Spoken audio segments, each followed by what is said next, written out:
installations eza blocks eza toilet 45 mu kibuga.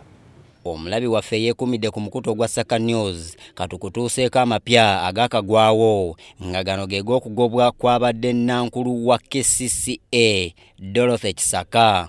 Dorothy Kisaka ye yaani? Omumanyiiko obadde omumanyiiko ki? Laba nkuleetedde ebyafaayo. Dorothy Kisaka yazaalibwa mu Uganda mu mwaka 1964. Ono munnamateeka yalondebwa okubeera Nankulu w'ekitongole ekivunaanyizibwa ku kibuga ky'eggwanga ekikulu Kampala nga 12 Ogwomukaaga 2022.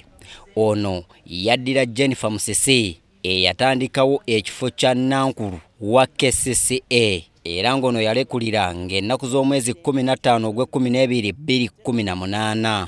Era Kisaka ono agobeddwa yaddira n'eyali akolanga Nankulu Engineer Andrew Mubirukitaka okuva Desemba 2018 okutuusa June wa 2020. Kisaka mukyala muyivu ddala ng'amaliriza primary ne senior yaweebwa ekifo mu ssettendekero wa Makerere gye yafunira diguli mu mateeka mu 1987. Eno yaddirira diploma mu mateeka gye yafunira ku ttendekero lya bannamateeka erya Law Development Center. Ono era alina diguli ey'okubiri oba Master's Degree in Arts and Organizational Leadership and Management okuva mu ssettendekero w'ekkanisa ya Uganda, Uganda Christian University. Engene esangibwa Mukono alina diguli ey'ekusatu Master of Arts Degree in Leading Innovation and Change. Eno yagifunira mu ssettendekero wa York St. John University mu ggwanga lya America.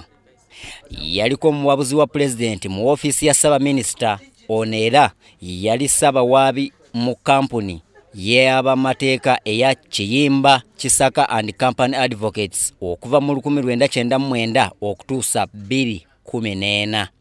Mu Aprili wa 2020 President Yoweri Kaguta Museveni yalonda Dorothy Kisaka nga omuwandiisi w'akakiiko akateekebwawo okukungaanya ensimbi ku kirwadde kya COVID-19 akatuumwa COVID-19 Response Fund. Ono yakwata ofiisi nga Nankulu wa KCCA okutuusa lwe yakuba ekirayiro nga Nankulu omujjovu ow'ekitongole ekivunaanyizibwa ku kibuga Kampala nga 31 Ogw'omusanvu 2020 okutuusa lwagobeddwa Kamulonda Yoweri Kaguta Museveni leero nga 24 Ogw'omwenda 2024.